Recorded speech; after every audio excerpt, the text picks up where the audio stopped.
베드로전서 1장 13절로 16절 제가 읽겠습니다. 그러므로 너희 마음의 허리를 동이고 정신을 차려 예수 그리스도께서 나타나실 때에 너희에게 가져오실 그 은혜로 인해 끝까지 소망을 가질지어다. 너희는 순종하는 자녀로서 전에 알지 못하던 때의 이전 정욕들에 따라 너희 자신을 꾸미지 말고 오직 너희를 부르신 분께서 거룩하신 것 같이 너희도 온갖 종류의 행실에서 거룩할지니라. 기록된 바 내가 거룩하니 너희도 거룩하라 하셨느니라. 아멘. 잠시 기도하겠습니다. 사랑의 하나님, 참 감사합니다. 이 더운 날씨 가운데서도 정말 신실하게 하나님 사랑함으로 또 말씀 사랑함으로 모이기를 힘쓰신 한 분 한 분을 인하여서 감사드립니다. 이 시간 하나님의 말씀 선포하는 시간, 또 듣는 시간 저를 사용하여 주시고 또 듣는 모든 성도님들 가운데 하나님의 말씀만이 주실 수 있는 위로와 또 평안과 기쁨과 힘을 허락하여 주옵소서. 감사드리며 주 예수 그리스도 이름으로 기도합니다. 아멘.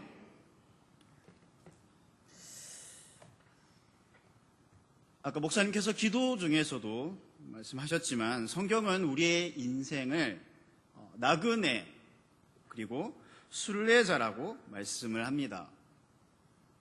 이것은 우리의 삶이 정처 없이 떠도는 그런 방랑자가 아니라 분명한 목적지를 두고 소망 가운데 여행하는 순례자와 같이 영원한 본향을 향해 나아가기 때문일 것입니다. 성경 속에서 순례자의 삶의 여정을 살아간 사람들을 우리가 기억해 보면 우리는 아브라함, 이삭, 야곱 생각해 볼 수 있습니다. 특별히 야곱은 자기 자신의 나이를 묻는 파라오에게 내 순례길의 햇수의 날이 130년이니이다. 내 삶의 햇수의 날이 얼마 안 되고 험악하였으며 내 조상들이 순례하던 때에 그들이 누린 삶의 햇수의 날에 미치지는 못하나이다 라고 답변했습니다. 야곱은 자신의 삶의 그 여정이 순례의 여정인 것을 보인 것입니다.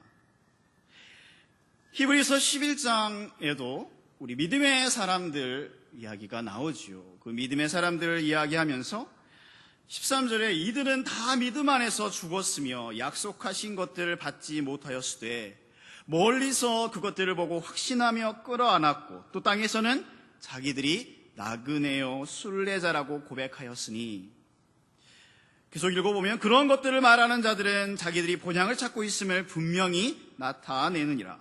참으로 그들이 자기가 떠나온 본향을 깊이 생각하였더라면 돌아갈 기회가 그들에게 있었으려니와 이제는 그들이 더 좋은 본향을 사모하니 곧 하늘의 본향이라. 그러므로 하나님께서도 그들의 하나님이라 불리는 것을 부끄러워하지 아니하시나니 그분께서 그들을 위하여 한 도시를 예비하셨느니라. 아멘. 하나님께서는 이집트에서 노예로 속박되어 있던 이 이스라엘 백성들을 구원하셔서 그들을 약속의 땅 가나안으로 인도하셨을 때 이 이스라엘 백성들은 광야의 여정을 걷게 되었습니다. 이스라엘 백성은 그 6월절을 지내면서 그 광야의 여정을 시작하게 되었는데요. 이스라엘을 이집트에서 건지시던 그 밤을 위해서 하나님께서는 모세를 통해 그들에게 6월절 어린 양을 잡을 것을 명하셨습니다. 그리고 그들은 어린 양을 잡아서 그 피를 문설주와 문의 그 양 기둥에 뿌렸습니다. 주님은 그들이 6월절 어린 양을 먹을 때 허리에 띠를 띠고 발에 신을 신고 손에 지팡이를 잡고 급히 그것을 먹을 것을 명령하셨습니다. 하나님께서 구원하신 이 이스라엘 백성이 이제 하나님의 백성으로 살아가도록 그들에게 율법을 주시고 그들에게 명령, 규범, 또 법규, 지침들을 주셨습니다. 그럼으로써 그들이 거룩하신 하나님의 백성에 합당한 그러한 거룩함 가운데서 걷기를 원하셨습니다.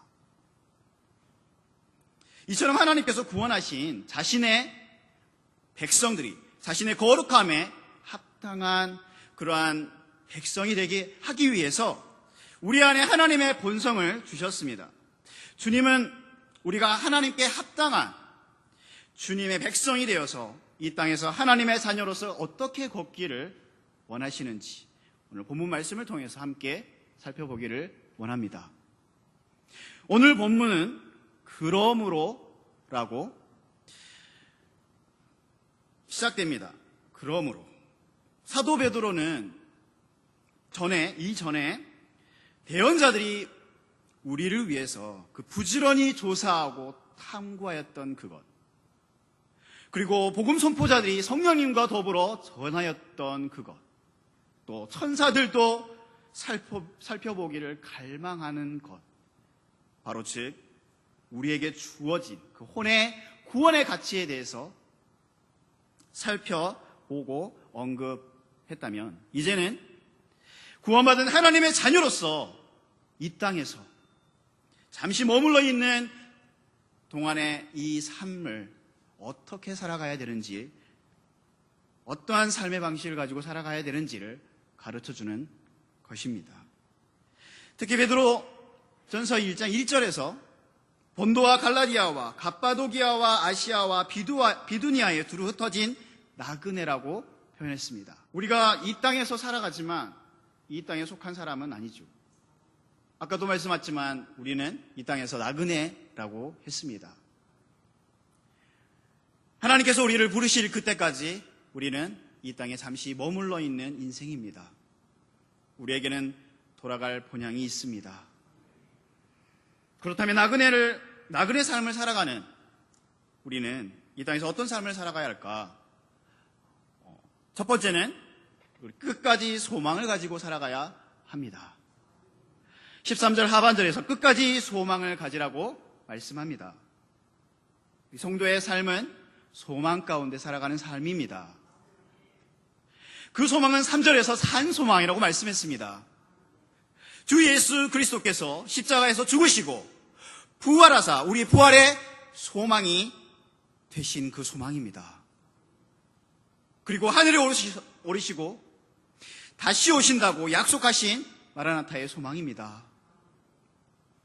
그리스도께서 다시 오실 때에 이미 혼의 구원을 받은 우리는 이 육신의 장막을 벗고 몸의 구원을 입는 소망인 것입니다. 또한 장차 왕으로 이 땅에 다시 오실 그 예수님과 함께 왕국을 다스릴 그 소망인 것입니다. 그 소망을 가진 자세에 대해서 베드로는 또 다음과 같은 조언을 말씀합니다.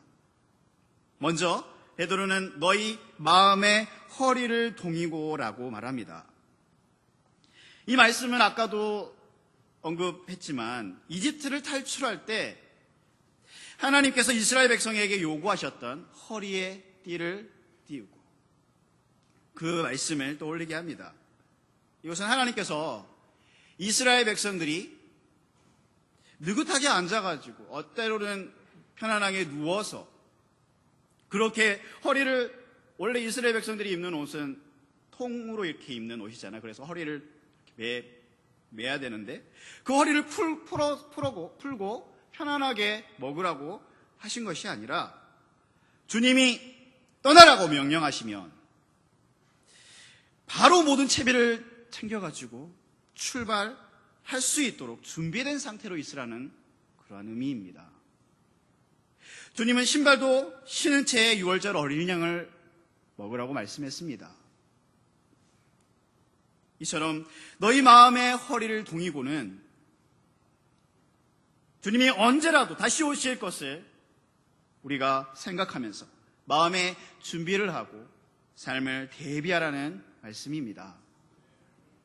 예수님께서도 마태복음에서 비유로 깨어있는 종에 대해서 말씀하실 때 깨어있으라 어느 시각에 너희 주가 올지 너희가 알지 못하느니라 라고 말씀했습니다.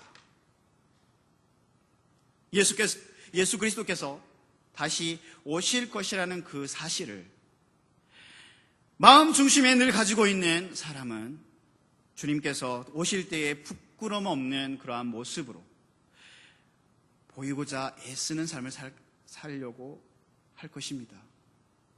또한 자신을 얽어매는 여러 가지 세상적인 그러한 일들을 멀리하고 영적인 그러한 성장을 방해하는 것들을 제거하려고 할 것입니다. 우리는 이러한 예를 아브라함과 롯의 예를 통해서도 알 수 있습니다. 아브라함과 롯의 목동들이 싸웠습니다. 그때 아브라함은 롯에게 원하는 곳을 택해서 가면 자신은 그 반대쪽으로 가겠다고 했었습니다. 아브라함은 이 세상에 눈에 보이는 그 좋은 것을 택하기보다는 하나님과의 관계를 우선으로 여겼습니다. 반면 롯은 눈에 보이는 좋은 것, 그 세상적인 것을 바라보고 소돔과 고모라 도시를 향해서 나아갔습니다.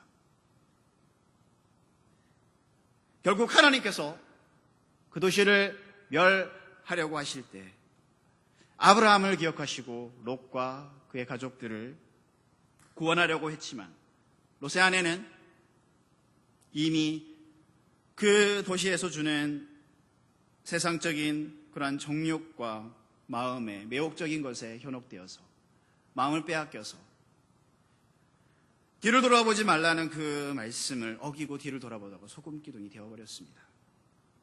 주님은 마지막 시를 살아가는 우리에게 그 롯의 아내를 기억하라고 말씀하셨습니다. 우리는 주 예수님께서 다시 오신다는 그 소망 가운데 언제나 우리 마음의 허리를 동이고 자신을 예비하는 삶을 살아가야 합니다. 두 번째로 주님은 정신을 차리라고 말씀합니다. 너희 마음의 허리를 동이고 정신을 차려. 여기에서 사용된 단어가 sober인데 이것은 술 취하지 않는 그런 깨어있는 상태라는 의미입니다. 즉 정신을 차리라는 것은 술 취해서 해롱거리지 않고 맑은 정신을 가지고 주님께 집중하는 삶을 말씀합니다. 주님이 언제 다시 오실지 모릅니다. 그래서 사도 바울이 데살로니가 그 교회 성도들에게도 그러므로 우리는 다른 사람들처럼 잠자지 말고 오직 깨어 정신을 차리자. 영적인 그러한 잠에 빠져 있지 말고 정신을 차리라고 말씀합니다. 또한 그러나 낮에 속한 우리는 정신을 차려 믿음과 사랑의 흉갑을 입고 구원의 소망을 투구로 쓰자 라고 말합니다. 무장한 군사처럼 언제나 전투에 나갈 수 있는 그러한 준비를 하는 그러한 군사처럼 깨어 정신을 차리라고 말씀을 하는 것입니다. 언제까지? 그리스도께서 다시 오시는 그때까지입니다. 그리스도께서 나타나실 때에 우리에게 가져오실 그 은혜로 인하여 우리는 끝까지 소망을 가지고 살아가야 합니다. 어떻게 해요? 마음의 허리를 동이고 정신을 차려서. 나그네 인생인 우리 성도가 살아가야 하는 삶, 첫 번째는 소망을 가지고 살아가는 삶이었습니다. 두 번째는 거룩한 삶을 살아가야 합니다. 베드로전서 1장 14절로 16절을 제가 다시 읽겠습니다. 너희는 순종하는 자녀로서 전에 알지 못하던 때에 이전 정욕들에 따라 너희 자신을 꾸미지 말고 오직 너희를 부르신 분께서 거룩하신 것 같이 너희도 온갖 종류의 행실에서 거룩할지니라. 기록된 바 내가 거룩하니 너희도 거룩하라 하셨느니라. 아멘. 하나님은 거룩하신 분이십니다. 그분의 이름이 거룩입니다. 우리의 구속자로 말하건대 만군의 주 곧 이스라엘의 거룩하신 이가 그분의 이름이니라. 거룩은 하나님의 속성입니다. 또한 하나님의 이름입니다. 하나님께서 스스로 자신을 계시하실 때 가장 흔히 쓰시는 표현이 내가 거룩하니라고 하셨습니다. 그렇기 때문에 우리를 향한 하나님의 뜻은 거룩입니다. 하나님은 우리를 거룩히 구별하시는 분이십니다. 우리는 거룩히 구별된 자들입니다. 거룩의 문자적인 의미를 우리는 잘 알고 있죠. 성경에서 약 600구절 이상이 나온 단어가 거룩이라는 단어라고 합니다. 거룩이 나타내는 공통적인 뜻은 하나님께로 따로 떼어놓은, 구분되어진, 즉 거룩한 사람이라는 것은 하나님께로 구별된 사람, 분리된 사람, 떼어놓은 사람이라는 뜻입니다. 그리스도인은 하나님께 거룩한 자, 거룩한 무리, 성도, 거룩한 백성입니다. 구원받은 우리는 주님께서 세상의 많은 사람들 중에서 하나님 자신에게로 분리해 놓은 사람입니다. 그러므로 이제 우리에게 필요한 것은 무엇입니까? 바로 거룩한 하나님의 자녀로서 우리에게 필요한 것은 거룩한 행실입니다. 사람에게 그 선한 행위 또는 의로운 행위, 거룩한 행실은 구원받기 위해서 요구된 것이 아니죠. 구원받은 이후에 요구되는 것입니다. 나쁜 행실, 악한 행실, 더러운 행실을 버리고 선하고 의롭고 바른 행실을 나타내 보여야 합니다. 선한 행위, 거룩한 행위는 구원의 조건이 아니라 구원의 열매입니다. 거룩은 하나님께로 나아가는 길이 아니라 하나님으로 말미암아 거룩으로 나아가는 길입니다. 우리는 거룩함에 이르는 그 열매를 얻었습니다. 로마서 8장 13절을 보면 우리는 육신을 따라 살면 죽지만 성령을 통해 몸의 행실을 죽이면 산다고 말씀합니다. 또 성경은 오직 너희 행실을 그리스도의 복음에 합당하게 하라고 말씀합니다. 복음에 합당한 행실. 우리의 행실을 통해서 하나님의 복음이 선포되는 것이 막혀서는 안 됩니다. 우리는 이전 행실을 벗어버려야 합니다. 우리의 행실은 오직 진실하고 탐욕이 없어야 합니다. 히브리서 13장 5절을 제가 읽어드리겠습니다. 너희 행실을 탐욕이 없게 하고 너희가 가진 것들로 만족하라. 그분께서 이르시되 내가 결코 너를 떠나지 아니하고 너를 버리지 아니하리라 하셨느니라. 탐심, 탐욕은 우상 숭배입니다. 견물생심 우리가 잘 알고 있습니다. 계속 보면 갖고 싶고 사고 싶고 먹고 싶습니다. 우리가 보는 것을 조심해야 합니다. 믿음은 보이지 않죠. 하지만 믿음의 행위는 드러나 보입니다. 사랑은 보이지 않습니다. 하지만 사랑의 수고는 매주일 점심 식사를 위해서 이 더운 날씨에 토요일마다 나와서 음식을 준비하는 일로 사랑의 수고를 하시는 자매님들의 그 사랑의 수고를 통해 우리는 주일마다 맛있는 음식을 맛보고 누리고 또 기쁨과 감격과 감사를 할 수 있습니다. 사랑은 보이지 않지만 그 사랑의 수고는 나타나고 우리에게 맛보게 하고 기쁨과 감격을 주게 됩니다. 매사에 우리가 절제하고 가진 것들로 만족하는 것은 우리 주님이 우리와 함께 하시기 때문입니다. 우리의 행실은 누구나 볼 수 있습니다. 베드로전서 2장 12절 우리가 베드로전서 2장 12절을 함께 찾아서 읽어보겠습니다. 베드로전서 2장 12절 베드로전서 2장 12절입니다. 시작. 이방인들 가운데서 너희 행실을 정직하게 하라. 이것은 그들이 너희더러 악을 행하는 자라고 비방하다가도 자기들이 바라볼 너희의 선한 행위들로 인해 돌아보시는 그날에 하나님께 영광을 돌리게 하려 함이라. 아멘. 우리는 누군가 우리를 지켜보고 있다는 사실을 늘 기억해야 합니다. 이방인들, 불신자들은 그리스도인인 우리들의 말과 행실을 지켜봅니다. 그리스도인이라고 하면서 어떤 말을 하고 어떤 행동을 하는지 다 지켜보고 있습니다. 베드로전서 3장 1절로 2절 말씀을 제가 읽어드리겠습니다. 아내들아 이와 같이 너희도 너희 남편에게 복하라. 이것은 누가 말씀에 순종하지 아니하여도 그들 또한 말없이 아내의 행실을 통해 얻고자 함이니 두려움이 동반된 너희의 정숙한 행실을 그들이 눈여겨 보느니라. 불신자인 배우자들, 그 불신자인 배우자들도 믿는 아내나 믿는 남편 그 행실을 눈여겨 지켜봅니다. 불신자 부모는 믿는 자녀들을 지켜봅니다.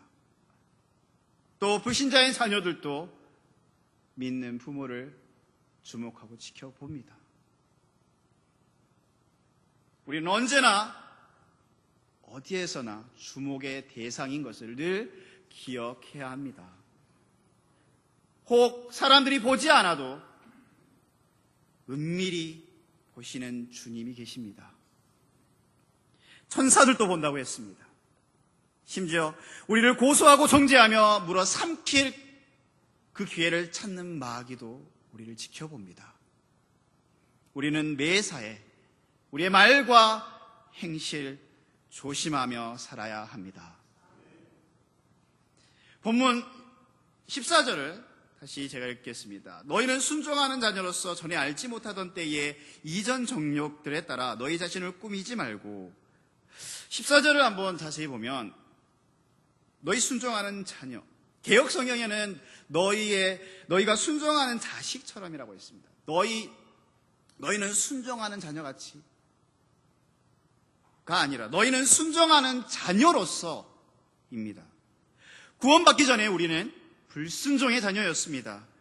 본질상 진노의 자녀였습니다. 전에 우리는 이 세상의 영, 공중권세 잡은 통치자의 영을 따라 살았습니다. 그때 우리는 육신의 정욕을 따라 행했지요. 예수님을 믿기 전에 우리가 살았을 때를 성경은 전에 알지 못하던 때라고 말합니다. 전에 알지 못하던 때 우리는 사악한 행위들로 인해서 하나님과 원수된 자였습니다. 성경은 말하기를 한때는 너희가 사악한 행위들로 인해 멀리 떨어져 너희 생각 속에서 원수가 되었으나 한때는 우리가 어둠이었고 어둠의 길을 걸어갔습니다. 그리고 한때 우리는 음행과 부정함과 무절제한 애정과 악한 욕정과 탐욕을 따라 걸었습니다. 전에 우리는 어리석고 불순종하며 속임을 당하고 여러 가지 정욕과 쾌락을 섬기며 악의와 시기 가운데 살고 중화하며 서로 미워했습니다. 그러나 지금 우리는 순종하는 자녀입니다. 더 이상 불순종의 자녀가 아닙니다. 우리는 빛의 자녀입니다. 낮에 속한 자녀입니다. 하나님의 자녀입니다.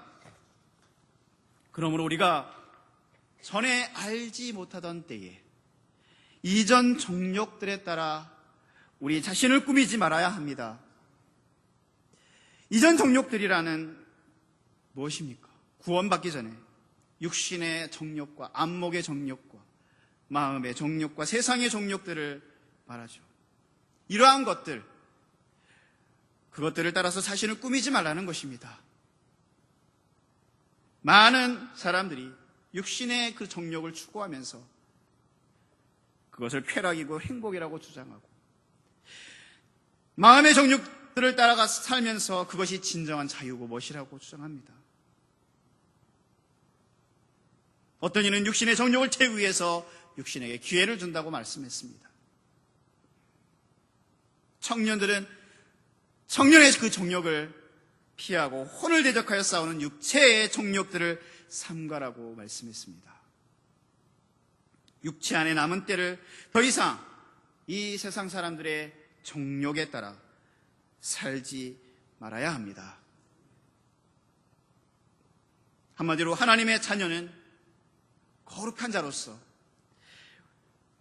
구별된 자로서 세상의 풍토, 세상의 유행, 그것을 거부하고 세상과 동화되지 않는 삶을 살아야 합니다. 15절을 말씀합니다. 오직 너희를 부르신 분께서 거룩하신 것 같이 너희도 온갖 종류의 행실에서 거룩할지니라. 우리를 부르신 하나님은 거룩하신 분이십니다. 거룩이 그분의 이름입니다.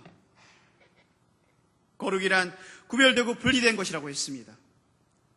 그런데 이 시대는요, 뭐든지 섞어버립니다. 구분하고 분리하고 다르다고 하면 차별이라고 주장하고 금지하려고 하고 고소하려고까지 합니다.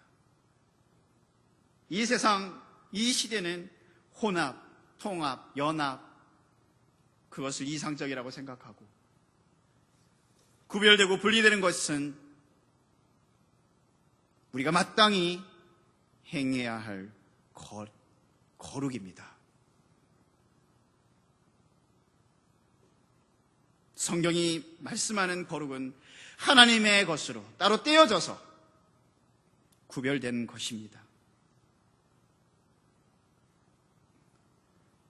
하나님은 거룩하신 분입니다. 그러므로 우리가 거룩해야 합니다. 그리스도인이 세상과 구별되고 분리되지 않고 세상에 동화되거나 일치되거나 친구가 된다면 거룩이 아닌 부정이 된 것입니다. 또한 너희가 온갖 종류의 행실에서 거룩할지니라 라고 말씀했습니다. 온갖 종류의 행실이라는 것은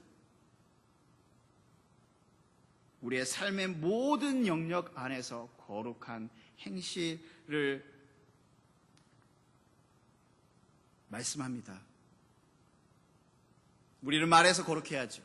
거짓말, 시덥지 않은 그런 농담이나 음란한 말,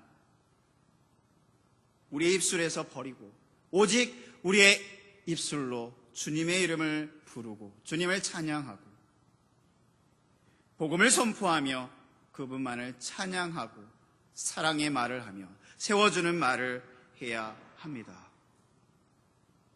또한 우리의 손은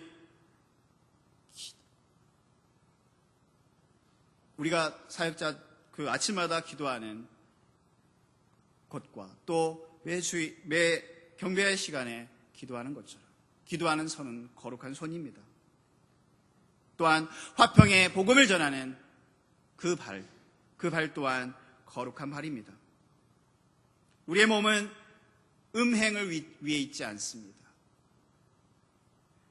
음행을 피하고 침상을 더럽히지 않고 오직 주의 영을 모신 몸은 주의 거룩한 우리의 몸이 거룩한 전이라고 했습니다. 거룩한 전으로서 오직 우리의 그 거룩한 전인 몸을 더럽히지 말아야 합니다. 온갖 종류의 행실에서 거룩할지니라. 그것은 우리가 살든지 죽든지 내 몸에서 오직 그리스도를 높이고자 하는 것입니다. 먹든지 마시든지 무엇을 하든지 하나님의 영광을 위해서 하는 것입니다. 우리가 살든지 죽든지 우리는 주의 것입니다. 우리의 말이나 우리의 행위나 무엇을 하든지 주 예수 그리스도의 이름으로 행하는 것입니다.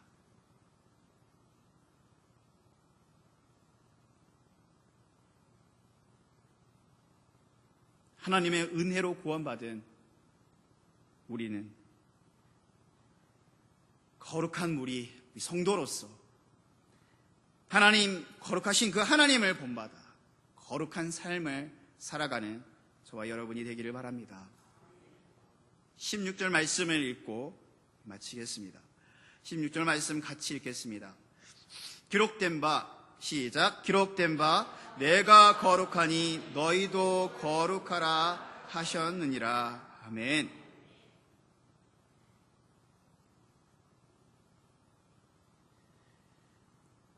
이스라엘 백성들은 눈에 보이는 것, 그런 외적인 것을 행함으로써 자신들을 거룩하게 구별했습니다.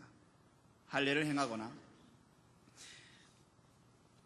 율법에 따라 먹는 것을 통해서 또 안식일 그리고 절기 준수를 통해서 안식년이나 희년을 통해서 해를 구분했습니다. 하지만 신약 교회의 성도들은 외적인 것보다 먼저 우리 자신의 속사람, 우리의 속사람을 먼저 단정하게 거룩히 구별해야 합니다. 구원받은 하나님의 거룩한 자녀들로서 오늘 말씀을처럼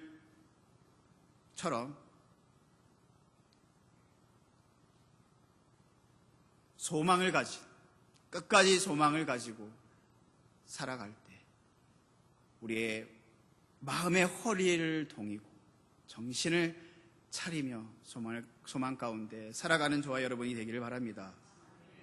또한 거룩하신 그 하나님을 본받아 내가 거룩하니 너희도 거룩하라 하신 말씀처럼 우리가 거룩한 삶을 살아가는 저와 여러분이 되기를 바랍니다. 잠시 기도하는 시간 갖겠습니다.